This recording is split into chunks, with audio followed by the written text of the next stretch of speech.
How would you feel if someone said they can tell how much you love yourself by the partner you've chosen?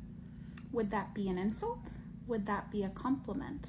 Would that make you proud of the love that you have or that you've chosen? When it comes down to it, whether we like it or whether we don't, we accept the love that we think we deserve. So if you're starting to realize that you deserve a heck of a lot more, I encourage you to go on a self-concept journey. You can decide right here and right now to stop settling for less and to only accept what it is that you truly desire. But it all starts with your self-concept. Now, what is a self-concept if you've never heard of it before? Basically, we have neuroscience that states you call into your life not what you want, but what you think you're worthy, deserving, or what is possible for you. So if men have come into your life or women have come into your life and made you doubt yourself, made you question yourself, and or you've slipped up on your boundaries and standards, you kind of let things slide for people that you have a little bit of a crush on, then it means your sense of self-worth is malleable. Because for the right person, you're willing to bend a little bit.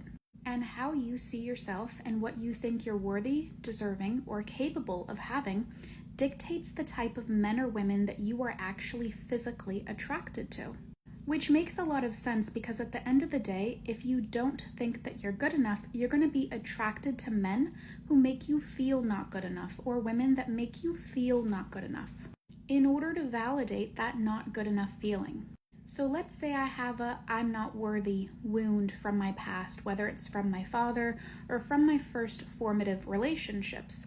I'm going to be physically attracted to men that validate that wound on a subconscious level. Now here's the tricky part and where things get interesting. I don't get to choose how that man hurts me, meaning how many different ways is possible for someone to make you feel not worthy. Someone could show up in my life and start ghosting me. Someone could show up in my life and use me as a second option. Someone could show up in my life and cheat on me. Someone could show up in my life and misrepresent their intentions, lie, use our relationship as a revolving door. I mean, the opportunities here are endless. There's millions and millions and millions of ways someone could literally make me feel not worthy.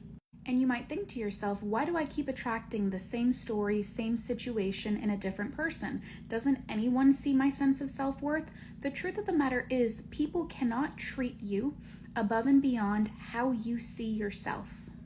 So if you're waiting for someone to make you feel worth it, feel good enough, you're going to be waiting until the day you die and then after that as well. Because men cannot show up in your life and outperform your own expectations, and neither can women. A self-concept journey is all about identifying where within your past relationship trauma and or your childhood you took on a negative perception of yourself. As an example, some self-concept wounds might be, I'm not good enough, I'm not worthy, I'm not deserving, I'm not special, I'm not chosen, I'm not important. Essentially anything with I am afterwards, as it pertains to love, obviously, if that's what you're working on, is a self-concept wound. And until you heal that wound, you will continue to attract men who show up for you in a particular manner to validate that. So if the type of men or women that you're attracting right now are not what you really want, it's 99.9% of the time due to your self-concept. Now, if this sounds interesting to you and you would like to go on a 30-day self-concept journey with me, I have my membership in the link in my bio that you can download access to. We are all going to be leveling up our self-concept. We have over 50 women in the challenge right now, and I highly, highly recommend grabbing it in the link in my bio. Because when you shift your self-concept, everything else shifts overnight.